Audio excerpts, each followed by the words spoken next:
the Washington Metropolitan Washington Airports Authority CEO Jack Carter, United States Senator Mark Warner, United States Senator Tim Kaine, U.S. Representative Don Meyer, as well as the Chief of the Metropolitan Police Department, Pamela Smith.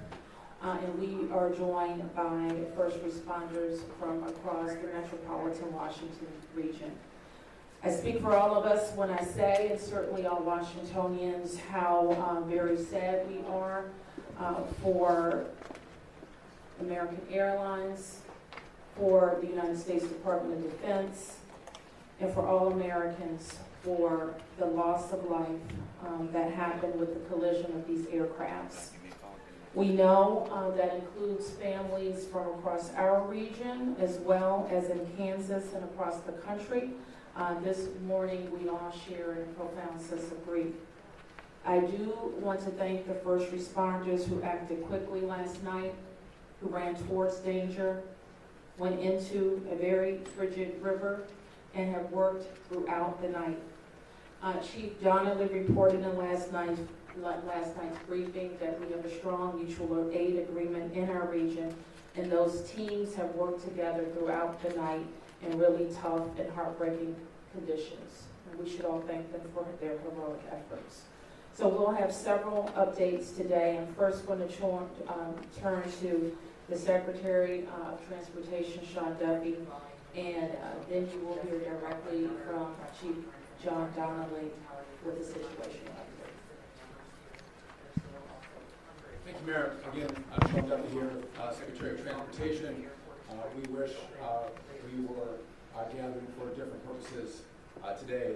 Just want to let you know that the Department of Transportation, the FAA, along with the White House, President Trump, local, state, and federal partners, all working together on this incident in unison. I couldn't be prouder of this team that's been assembled, working tirelessly. Mayor, I want to thank you specifically for your work. A few details I'd like to give all of you, and some of you reported this, but last night, if you live in the D.C. area, you would know that this was a clear night last night. The helicopter was in a standard pattern. If you live in the D.C. area, you'll see helicopters up and down the river. This flight pattern is seen oftentimes when you live in D.C. This was a standard flight pattern last night as well. The American Airlines flight coming into land was in a standard flight pattern as it was coming into DCA. So this was not unusual with a military aircraft flying the river and aircraft landing at DCA.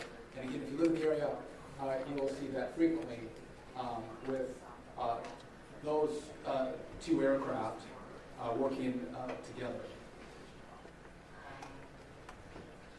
As many of you reported, we have located the two aircrafts. The fuselage of the American Airlines plane was inverted. It's been located in 3 different sections.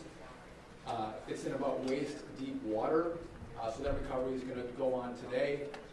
As that recovery takes place of the fuselage of the aircraft, NTSB is going to start to analyze that aircraft, partner with the FAA with all the information we have to get the best results possible for the American people. I would just say that safety is our expectation.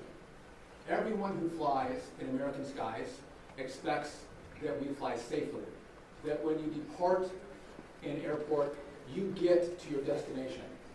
That didn't happen last night.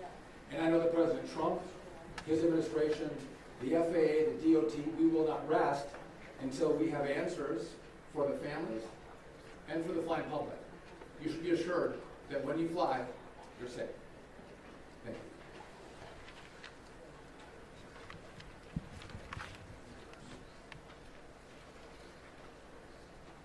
Thank you, Secretary. Thank you, Mayor. I'm joined today with Fire Chief Bonnet from the Metropolitan Washington Airports Authority, and I'm John Donnelly, Chief of the Columbia Fire and EMS Department. Last night at 8:48, the control tower sounded an alert, which alerts responders to respond to a report of an aircraft crash on or near the airport. That sets off an immediate response from the Airport Authority Fire Department. from the District of Columbia and Metropolitan Harbor Patrol fire boats and other fire boats on the river in order to support that type of operation. Very quickly, this call escalated. It became, the responders realized that they had a plane crash and immediately escalated to a response that ultimately included about 300 people that night. These responders found extremely frigid conditions. They found heavy wind. They found ice on the water, and they're operated all night in those conditions. I'd like to take a moment to acknowledge the agencies that responded in addition to the Fire and EMS and Metropolitan Washington Airports Authority, Montgomery County Fire Department, the Prince George's County Fire Department, the Charles County Fire Department, the Baltimore County Police Department, the Anne Arundel County Fire Department, the Alexandria Fire Department, the Arlington County Fire Department, the Fairfax Fire Department, the Prince William Fire Department, the Baltimore City Police Department, the Maryland State Police, the Maryland Natural Resources Police, the Department of Defense, the Joint Base in Bowling Fire Department, and the staff there, the U.S. Army, the U.S. Coast Guard, the United States Park Police, the Metropolitan Police Department, the FBI, and the NTSB. Despite all those efforts, we are now at a point where we are switching from a rescue operation to a recovery operation. At this point, we don't believe there are any survivors from this accident, and we have recovered 27 people from the plane and 1 from the helicopter. The District Office of Medical Examiner has a lead on reuniting these bodies and these people with their loved ones, and we will continue to work to find all the bodies and collect them and reunite them with their loved ones.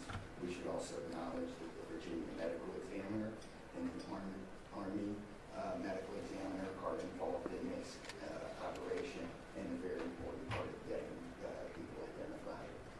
So.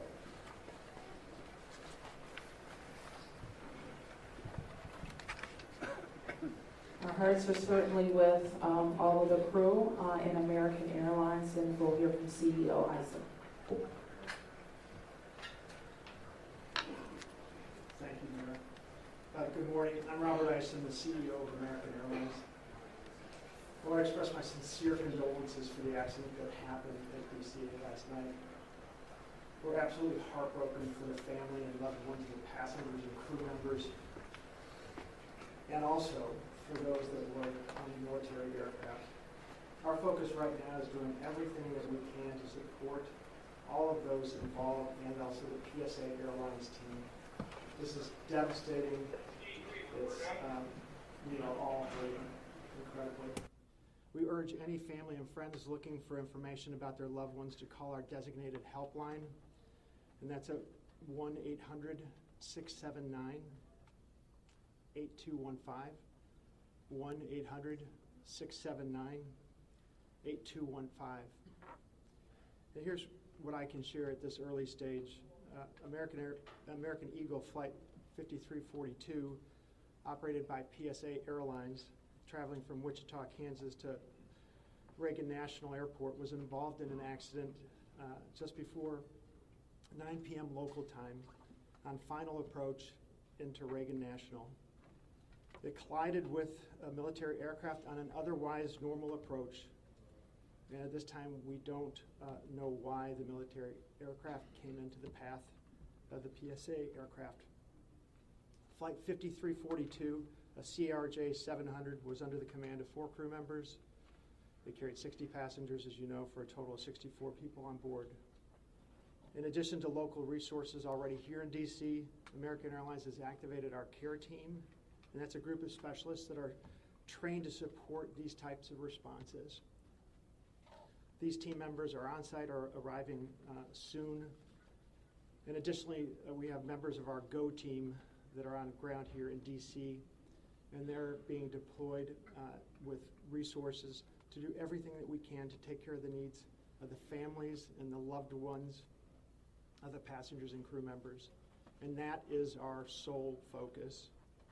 And we're so grateful for the first responders.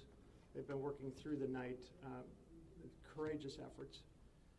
And we're actively working with local, state, and federal authorities on emergency response efforts and closely coordinating with PSA Airlines as they cooperate fully with the NTSB on the investigation.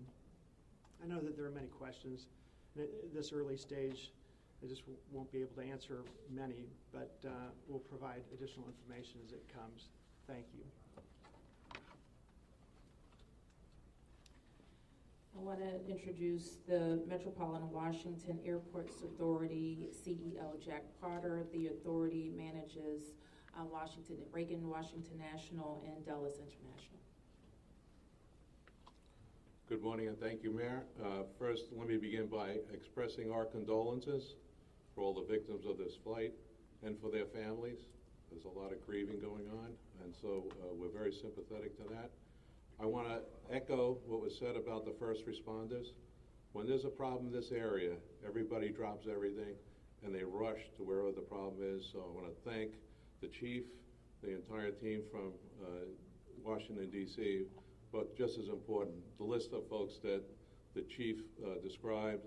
Federal authorities have been here en masse, and so a lot of effort was brought to bear. Unfortunately, we weren't able to rescue anyone, but we are in the recovery mode right now. And I just want to, last night I expressed the fact that we hope to open at 11 o'clock today, and that is still the case. We're going to open the airport at 11 o'clock. And again, condolences to the families, and thanks to the many, many who are still out there working very, very hard to complete this recovery. Thank you, Mayor. I do want to acknowledge that the Virginia Transportation Secretary is here, in addition to the Alexandria Mayor, and I will like to ask members of the Virginia congressional delegation to the podium next. U.S. Senator Mark Warner, followed by Tim Kaine and Representative Don Beyer. Thank you, Mayor. I want to join with everyone else and express my condolences for the victims. For folks who don't live in the DMV, we are made up of a lot of jurisdictions. Reagan Airport's in Virginia. Across the river we have Maryland, obviously the district, but as been indicated by the chief, when tragedy happens, all those distinctions between the various jurisdictions and our federal partners all disappear. And I want to again thank all the first responders. On a personal note, I'll just add that literally I now know I was coming back from the district from a dinner to my home in Old Town Alexandria. And while I did not see the collision, I wondered, I'd never seen this many red lights streaming towards the airport and across the river in Maryland about this time. My phone started blowing up and I realized that this accident had taken place. There'll be a time to figure out, I know NTSB will have a briefing later in the day, but to the victims, our condolences. To the first responders, our thanks. Sorrow, thanks, and questions. So sorrow, as all have expressed, to the crew, to the passengers, to the soldiers, to their families, to their friends, to their loved ones, to people who are still trying to get information and unsure whether their loved ones have been lost. We offer our profound condolences to them and our sorrow for this tragedy. Thanks, I'll echo, Mayor, what you began with. When you see a challenge like this and you see people from so many different agencies, local, state, federal, with different uniforms, different badges, but working in such a coordinated way, even in the midst of a tragedy, it does give you a sense of appreciation and pride in people's willingness to come to the danger and work together. And I started to see that as a local official 30 years ago in Richmond, and definitely have seen it here. And then finally, questions. There are going to be a lot of questions, obviously, a lot of questions. And that's what the NTSB's job is to be an independent investigator of incidents like this. And they are here. We were in dialogue with them earlier today. They've been here since they got the alert, and they will be doing the work and playing lead in answering the many questions that we have, and that's as it should be. It's not a time to speculate, it's a time to investigate and get answers to the questions we need, and I have confidence that will be done. Thank you. Following up on the Senator, I think grief, thanks, and service, with millions and millions of Americans traveling every year, we are all grieving, knowing that it could have been our loved ones, it could have been us. And our hearts go out to all those who have lost folks. In a most partisan place, also, I'm really thankful that Democrats and Republicans, people from all over, have come together to try to make sure that people are served. As a local representative, I want the families to know that our office is available to serve you in any way we possibly can through this time of grief and transition and loss. And then also just note that we're deeply grateful for the people who risked their lives last night on a moment's notice and spent the whole night on the river in the ice and the wind, serving us. And then finally, as Senator Kane, Senator Warner noted, after the NTSB investigation, we've got to make sure that at the federal level and with the support of Virginia and Maryland, D.C., we're doing everything we can to make sure this does not happen again.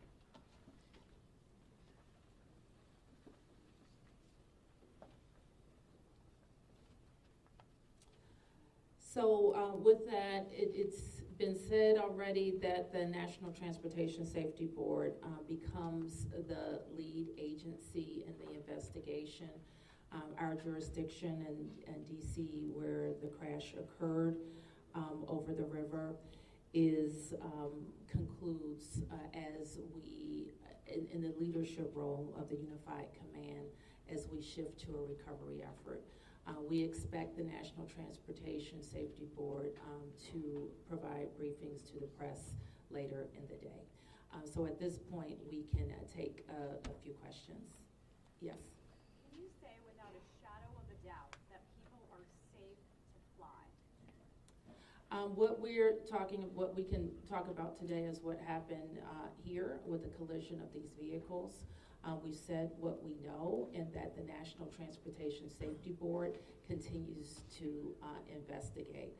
I don't know that any of us have been briefed on anything that would suggest any other aircraft are implicated. Yes? You're still missing 30 plus people in the water. What are some of the challenges in recovering them right now? Chief? So the rescue operation, or the recovery operation, goes on. It's a lot of touch and feel in the different parts of the plane or in the helicopter, and the crash area is a little spread out, so we've got some work to do. And I think it's a pretty normal type of situation. I don't think it's extraordinary. How spread out is this debris field? So the wind started blowing last night, so we've had debris travel from the airport down as far as the Wilson Bridge. Mile-wise, how far is that? I couldn't tell you. Okay. Less than a mile. This is a question for CEO Carter. You're going to open the airport at 11 o'clock this morning. How are you going to do that? And what impact is that going to have on operations, on passengers, on people's anxiety? How are we going to do this? Well, we're going to open the airport at 11 o'clock. It's safe. We've worked with all the federal agencies, FAA, and it's been determined that we can open that airport safely. The recovery effort that's on our property is on the waterfront. Our primary runway, 119, will be open. It's away from any activity. We're going to have a secure area around that, so all are comfortable that we can get back to operations. Now, each airline will announce or communicate to their passengers what their operations are going to be. Obviously, their networks were disrupted overnight, and so we might have a slow recovery, but the bottom line is we will begin to have aircraft moving in and out of this airport at 11 o'clock. Okay, so 1, 2, 3. Has the flight recorder been recovered, the black box at all? I don't think we can say anything about what's in NTSB's purview. You mentioned the airport opens 3 hours from now. There's a lot of helicopter traffic from the military, U.S. Park Police, and all that. Will helicopters be flying right through here as well, beyond the recovery efforts? I don't know the answer to that. Jack, do you have anything to add? We don't have anything to add about that. Yes? For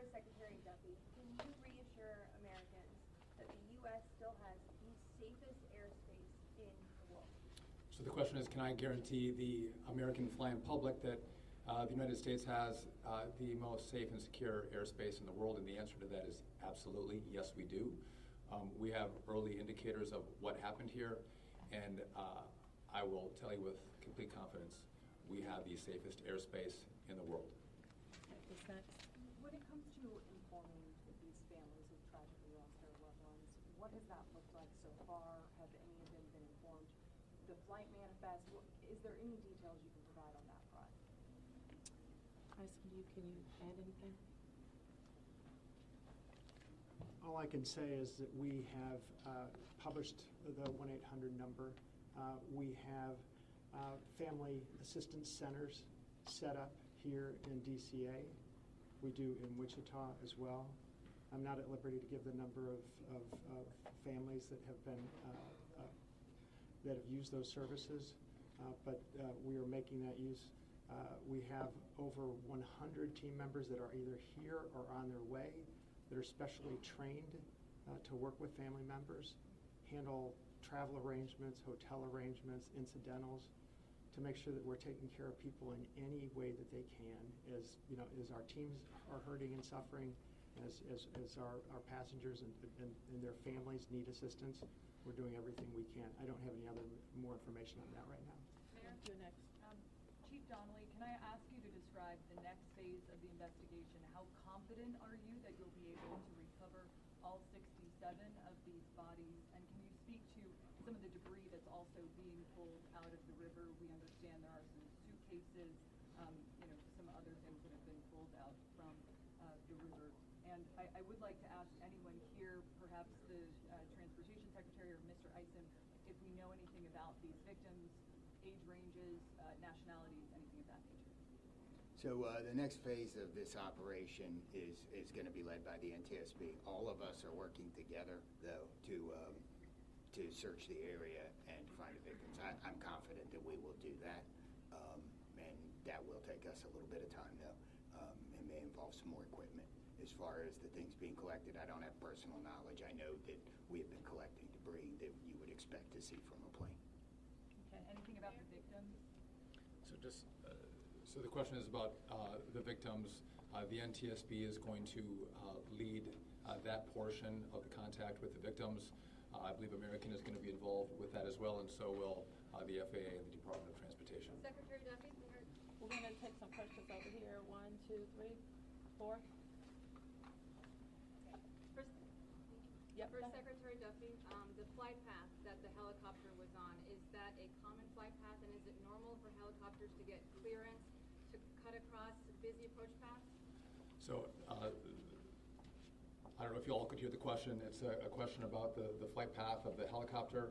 I don't want to go into too much detail about the information we have from the FAA, but obviously it is not standard to have aircraft collide. I want to be clear on that. But prior to the collision, the flight paths that were being flown from the military and from American, that was not unusual for what happens in the DC airspace.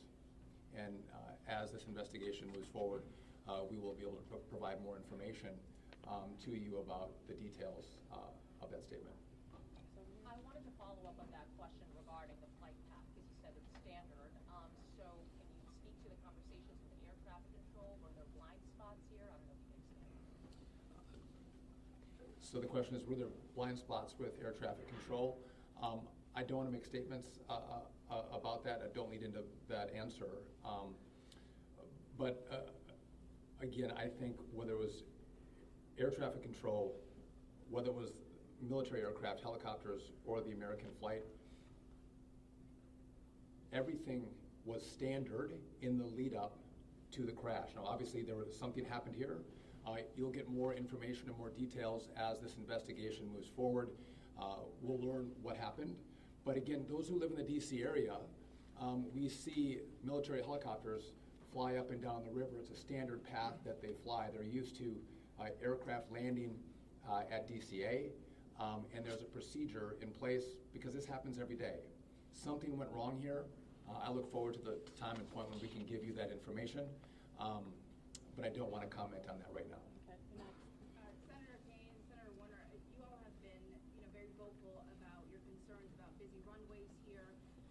traffic, I know it's still early in the investigation. I'm just curious any steps that you all plan to take to address that. We have raised this issue continuously. We've got very busy airspace. I think we will ask questions, but at the appropriate time. We are in this period right now where families are still being notified. We're trying to figure out what happened. There'll be time for those discussions, I think. Yeah, I'd just say the same thing. We've been pretty plain about our concerns, but it isn't a good time to speculate right now. We have faith that the NTSB will provide the answers about this. Okay, you fourth here, and I'm going to take 3 in the middle, and then we're going to have to wrap. 1, 2, 3 after this young man. Thank you, appreciate it. Chief, I know, again, I can imagine it must be traumatic for your first responders to have to deal with this. How are they doing right now, and are you all going to be offering any services to help them as they process this? So thank you for the question. Our first responders are resilient people, but yes, this call will be hard for them. Our peer support teams are already engaged with the responders, and we'll be following up on that to make sure that they're okay. But I think the concern is real. Okay. Thank you, Ms. Barrett. What kind of communication was there between the helicopter and the tower, the plane and the tower, and the helicopter and the plane? I don't want to say too much on the communication between the helicopter and the tower and the airline and the tower, but I will say this: there was communication. It was I would say standard communication. So there was not a breakdown, if that's your question, in communication between the military helicopter and the American airline flight. There was communication between the aircraft and the tower. Was the plane aware there was a helicopter in the area?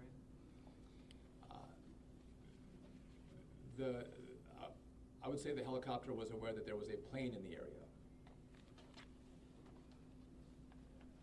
President, so the president, you said yesterday that you called into the briefing room. Has he returned to the briefing room since then? Have you spoken? Also, a question about the National Security Advisor, Mike Waltz. He's saying that there was 30 bodies that have been recovered. That he just said that at the White House. Curious. I know you're in this presser right now, so that's hard for you to update. But I do have the question on POTUS in the briefing room. I can do the body question first. So in terms of body recovery, as we recover bodies, we have a process, and we're not counting any bodies until they're in the possession of the medical director. So there may be some fluctuating in numbers that other people would report, but our numbers from the medical examiner. So just in regard to the president in the briefing room, I've been with this team for the last hour plus as we've worked through the details of the information we wanted to give you. But it is my understanding that either this morning he was going to be in the Situation Room, or the Situation Room is obviously briefing the president. He has been kept in full appraisal of what is taking place. Okay, last two, you and you ma'am, first. You mentioned that the aircraft were on a standard flight pattern. Just curious, when the airport opens at 11 today, will planes be on that flight pattern again, or are they being directed to fly a different way to land? Jack, do you want to? Okay. Well, I mean, safety is paramount, and I don't have that information quite yet from the FAA, so I don't want to provide an information I don't want to provide an answer or inaccurate information on what routes will be flown out of DCA. Okay, last one. 2 questions really quickly. What do you know about the experience and history of the pilots of both the American Airlines plane and the Army Black Hawk helicopter? And then for Secretary Duffy, last night the president had said that this could have been prevented and questioned why air traffic control didn't tell a helicopter what to do. Is that something that investigators have determined should have happened in this situation? So do you want to Quickly, Secretary. Just quickly, I don't have a lot of information to release, but these are experienced pilots. I know that the captain had 6 years with PSA, or almost 6 years with PSA, and the first officer almost 2 years. Again, standard approach, and that's about all I can say. Thank you. In regard to the military, I don't have information in regard to the experience of the military pilots. I would just note that this was classified as a training mission. Sometimes people could think that a training mission is someone who is inexperienced in the cockpit. we call these missions that are flown in the DC area as our pilots are getting hours and experience training missions. So don't read into that we had how many hours the pilots on the military aircraft had. And you had another question for me that was. Last night, the president had said that Yep. this could be prevented, and also that air traffic control, questioning why they may not have communicated with the helicopter, telling them what to do. We are going to wait for all the information to come in from this vantage point, but to back up what the president said, what I've seen so far, do I think this was preventable? Absolutely. Thank you.